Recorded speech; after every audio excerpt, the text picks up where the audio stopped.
Hi friends, welcome to Target Kaki online classes. This is Jyoti. First time ఈ video చూస్తున్న అభ్యర్థులైతే మన target కాకి YouTube channel subscribe చేసుకోండి. ఈ వీడియో నచ్చితే లైక్ చేయండి, మీ మిత్రులు ఎవరైనా ఉంటే షేర్ చేయండి. ఈ సెషన్లో మనము ఐక్యరాజ్య సమితి అనుబంధ సంస్థలకు సంబంధించిన కొన్ని క్వశ్చన్స్ అనేది డిస్కస్ చేద్దాము. సో అందులో భాగంగా మన మొదటి క్వశ్చన్ వచ్చేసి యునిసెఫ్ ప్రధాన కార్యాలయం ఎక్కడ ఉంది? ఓకే, ఇది క్వశ్చన్. సో దీనికి ఆప్షన్స్ ఎలా ఉన్నాయో చూద్దాం. ఫస్ట్ ఆప్షన్ వచ్చేసి న్యూయార్క్, సెకండ్ ఆప్షన్ వచ్చేసి Geneva, third option Paris, fourth option Bern. Okay, so ఈ క్వశ్చన్ని డిస్కస్ చేసుకునే కంటే ముందుగా అసలు యునిసెఫ్ అంటే ఫుల్ ఫామ్ ఏంటి? ఎన్నోసార్లు ఎగ్జామ్లో అడిగాడండి, వెరీ వెరీ ఇంపార్టెంట్. యునిసెఫ్ అంటే United Nations International Children's Emergency Fund. దీన్నే తెలుగులో ఏమంటారు అని అంటే ఐక్యరాజ్య సమితి అంతర్జాతీయ బాలల అత్యవసర నిధి అని అంటారు. ప్రస్తుతం దీన్ని ఏమని వ్యవహరిస్తున్నారు అని అంటే ఐక్యరాజ్య సమితి అంతర్జాతీయ బాలల నిధిగా వ్యవహరిస్తున్నారు. అయితే ఈ యునిసెఫ్ అనేది ఎప్పుడు ఏర్పడ్డది అని అంటే రెండో ప్రపంచ యుద్ధం ముగిసిన తర్వాత. నిన్నటి సెషన్లో ఐక్యరాజ్య సమితి ఎలా ఏర్పడ్డది, రెండో ప్రపంచ యుద్ధం ఎప్పుడు ముగిసింది, ఇలాంటి తదితర అంశాలను నిన్నటి వీడియోలో డిస్కస్ చేయడం జరిగింది. ఒకసారి ఆ వీడియోని కూడా చెక్ చేయండి. ఓకే, అయితే సో ఈ యునిసెఫ్ అనేది ఎప్పుడు ఏర్పడ్డది అని అంటే రెండో ప్రపంచ యుద్ధం ముగిసిన తర్వాత. ఎప్పుడు ముగిసింది? 1945 సెప్టెంబర్ 2న రెండో ప్రపంచ యుద్ధం అనేది ముగిసింది.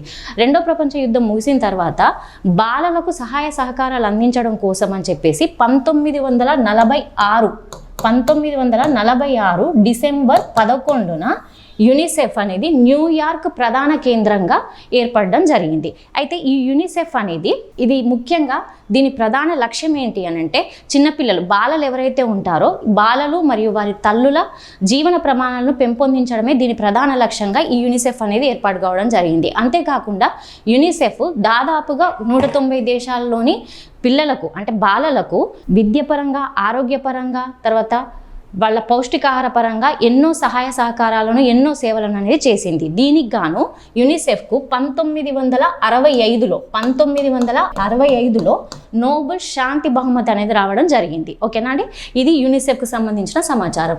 అంతేకాకుండా ఈ యునిసెఫ్ అనేది ఎవ్రీ ఇయర్ మనకు బాలల స్థితిగతుల పైన ఒక రిపోర్ట్ని రిలీజ్ చేయడం జరుగుతుంది. ఓకే, ఇది యునిసెఫ్కు సంబంధించింది. సో ఇప్పుడే మనం చెప్పుకున్నాం యునిసెఫ్ హెడ్ క్వార్టర్స్ ఎక్కడండి? ఆన్సర్ ఏంటి? మనకు న్యూయార్క్ అనేది ఆన్సర్. సో మరి సెకండ్ ఆప్షన్ ఏమని ఉంది? జెనీవా అని ఉంది. సో ఈ జెనీవాలో మనకు ఏ సంస్థలకు చెందిన హెడ్ క్వార్టర్ జెనీవా అని అంటే WHO, వరల్డ్ హెల్త్ ఆర్గనైజేషన్, తర్వాత WTO, వరల్డ్ ట్రేడ్ ఆర్గనైజేషన్, తర్వాత WMO, వరల్డ్ మెటీరియలాజికల్ ఆర్గనైజేషన్, తర్వాత ILO, International Labour Organisation, UNHCR అని అంటారు, అంటే United Nations High Commissioner for Refugees, and తర్వాత UNCTAD అంటే United Nations Conference on Trade and Development. ఈ సంస్థల యొక్క హెడ్ క్వార్టర్స్ ఎక్కడ అంటే జెనీవా. ఓకే, అండ్ ప్యారిస్లో మరి ఏ సంస్థ ఉంటుంది అని అంటే ప్యారిస్లో మనకు యునెస్కో అనేది ఉంటుంది. ఓకే, ఈ యునెస్కో అనేది ఎలా ఏర్పడింది అని అంటే UK అండ్ ఫ్రాన్స్ దేశాలు విద్యాపరంగా. యునెస్కో అంటే ఏంటండి? యునెస్కో ఫుల్ ఫామ్ కూడా ఎన్నో ఎగ్జామ్స్లో అడగడం జరిగింది. యునెస్కో అంటే United Nations Educational scientific cultural Organisation. Very very important అండి, ఎడ్యుకేషన్ కాదు, ఎడ్యుకేషనల్ సైంటిఫిక్ కల్చరల్ ఆర్గనైజేషన్. అయితే 1945 ఆ ప్రాంతంలో ఫ్రాన్స్ అండ్ బ్రిటన్ దేశాలు ఒక సమావేశాన్ని దేనిపైన సమావేశాన్ని నిర్వహిస్తాయి అని అంటే విద్య, తర్వాత వైజ్ఞానిక, సాంస్కృతిక పరమైనటువంటి ఒక సంస్థను ఏర్పాటు చేయడం కోసం ఒక సమావేశాన్ని నిర్వహిస్తాయి. తత్ఫలితంగా 1946 నవంబర్ 4న యునెస్కో అనేది ప్యారిస్ కేంద్రంగా ఏర్పడడం జరిగింది. ఓకేనా అండి, ఇది 1946 నవంబర్ 4న ఏర్పడ్డది. మరి 1946 డిసెంబర్లో ఈ యునెస్కో అనేది ఐక్యరాజ్య సమితి అనుబంధ సంస్థగా గుర్తించబడడం జరిగింది. ఓకేనా అండి, ఇది యునెస్కోకి సంబంధించింది. యునెస్కో హెడ్ క్వార్టర్స్ ఎక్కడ ఉంటాయి? ప్యారిస్లో ఉంటాయి. అండ్ నెక్స్ట్ ఆప్షన్ ఏంటి? బెర్న్ అని ఉంది. ఈ బెర్న్లో ఏ సంస్థ ఉంటుంది అని అంటే యూనివర్సల్ పోస్టల్ యూనియన్ అని చెప్పేసి ఉంటుంది. విశ్వ తపాలా సంఘం అనేది ఉంటుంది. ఓకే, ఈ విశ్వ తపాలా సంఘం అనేది ఎప్పుడు ఏర్పడ్డది అని అంటే 1874లో బెర్న్ అనేది ఎక్కడ ఉంటుంది అండి? ఏ దేశంలో ఉంటుందంటే స్విట్జర్లాండ్లో ఉంటుంది. ఈ స్విట్జర్లాండ్లోని బెర్న్ దేశంలో పోస్టల్ కాంగ్రెస్ సమావేశం అనేది ఒకటి నిర్వహిస్తారు. ఓకే, తత్ఫలితంగా 1875లో ఓకే జనరల్ పోస్టల్ యూనియన్ అని చెప్పేసి ఒకటి ఏర్పడుతుంది. ఈ సంస్థనే తర్వాత 1948లో ఓకే ఐక్యరాజ్య సమితి అనుబంధ సంస్థగా గుర్తించబడుతుంది. అలా మనకు యూనివర్సల్ పోస్టల్ యూనియన్ అనేది ఏర్పడుతుంది. ఓకేనా అండి. దాని హెడ్ క్వార్టర్స్ ఎక్కడని చెప్పుకున్నాం, బెర్న్. ఓకే, ఇది ఈ ఫస్ట్ క్వశ్చన్కి సంబంధించిన ఎక్స్ప్లెనేషన్. సో మన నెక్స్ట్ క్వశ్చన్ ఏంటో చూద్దాం. సెకండ్ క్వశ్చన్ వచ్చేసి కింద ఇవ్వబడిన యుఎన్ఓ సెక్రటరీ జనరల్ను వరుస క్రమంలో అమర్చండి.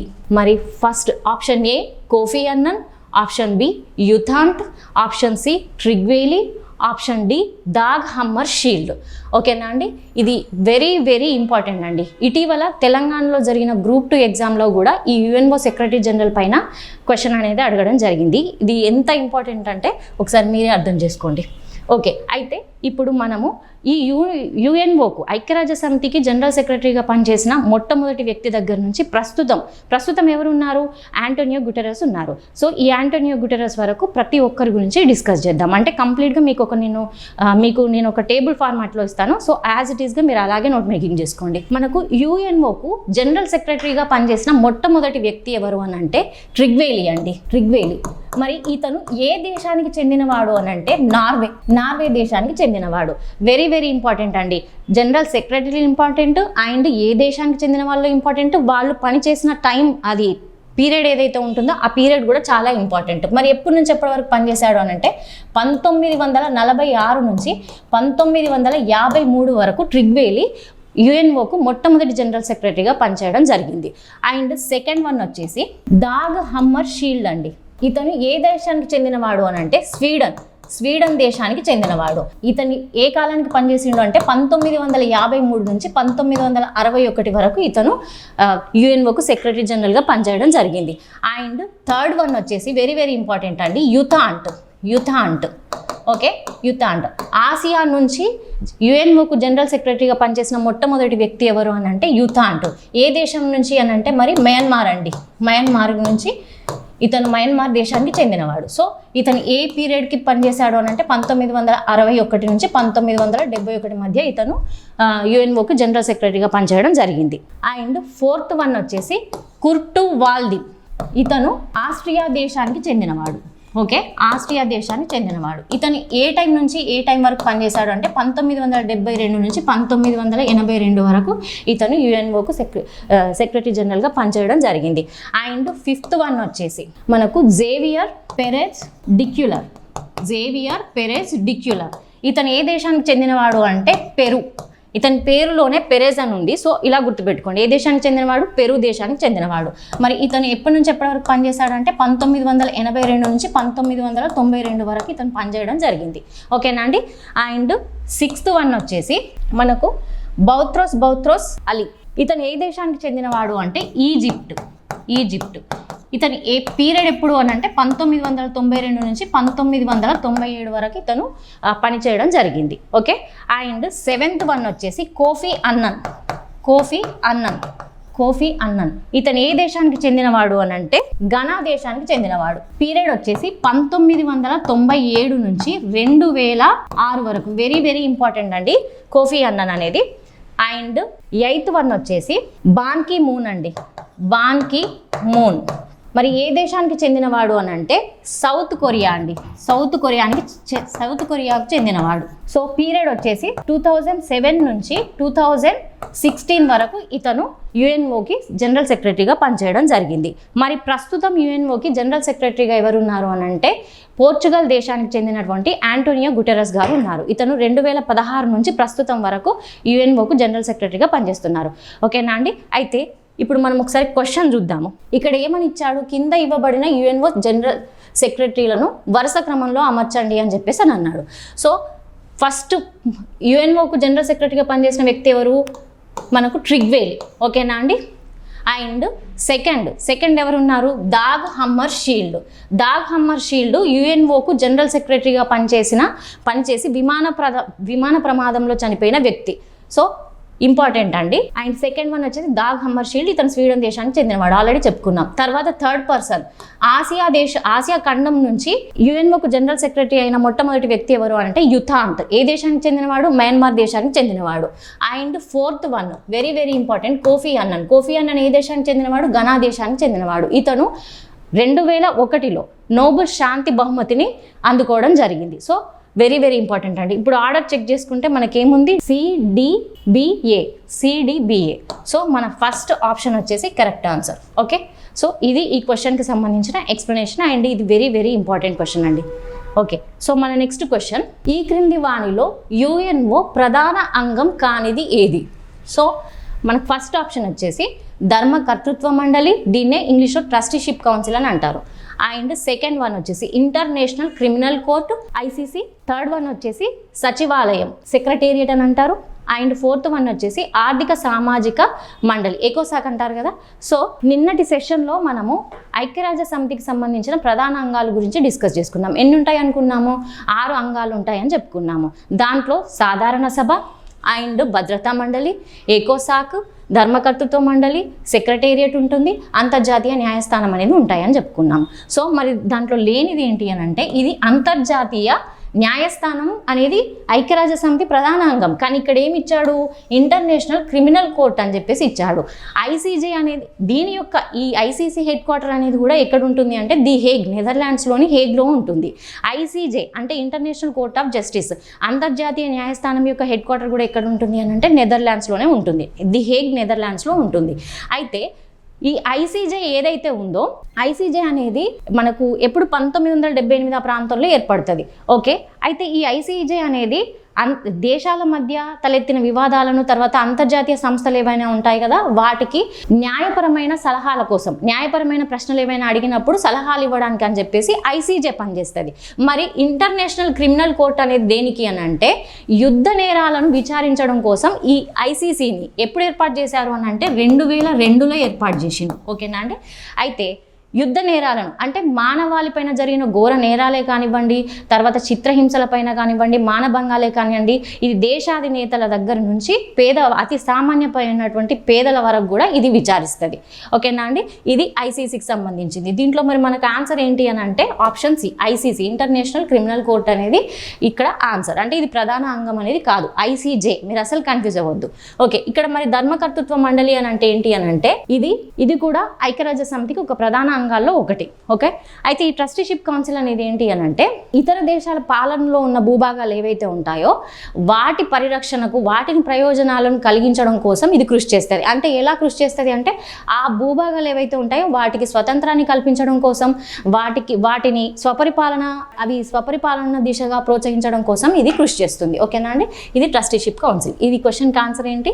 ఇంటర్నేషనల్ క్రిమినల్ కోర్ట్ అనేది ఈ క్వశ్చన్కి ఆన్సర్. ఓకే, సో మన నెక్స్ట్ క్వశ్చన్ వచ్చేసి ఈ క్రింది సంస్థలను అవి ఏర్పడిన సంవత్సరంను బట్టి వరుస క్రమంలో అమర్చండి అని అడుగుతున్నాడు. ఓకే, సో ఫస్ట్ ఆప్షన్ ఏంటి? Option A UNDP, option B UNICEF, option C UNFPA and option D UNHCR. Okay, మనకు ఆన్సర్స్ ఎలా ఉన్నాయి అని అంటే BDAC, option 2 BDCA, option 3 ABDC and option 4 ADBC. ఒకసారి యుఎన్డిపి గురించి చూద్దాం. యుఎన్డిపి అనేది ఇది ఎప్పుడు ఏర్పడుతుంది అని అంటే ఈపీటీఏ అనే సంస్థ. ఈపీటీఏ అంటే ఏంటి అని అంటే Expanded Programme for Technical Assistance. అంటే తెలుగులో ఏమంటారు అని అంటే సాంకేతిక సహాయ విస్తరణ కార్యక్రమం ప్లస్ తర్వాత యుఎన్ఎస్ఎఫ్ అంటే యునైటెడ్ నేషన్స్ స్పెషల్ ఫండ్ అంటే ఐక్యరాజ్య సమితి ప్రత్యేక నిధి. ఈ 2 సంస్థలు విలీనం అవడంతో ఈ యుఎన్డిపి అనేది ఏర్పడుతుంది. మరి ఎప్పుడు ఏర్పడుతుంది అని అంటే 1965 నవంబర్ 22న న్యూయార్క్ కేంద్రంగా ఈ యుఎన్డిపి అనేది ఏర్పడుతుంది. ఓకేనా అండి.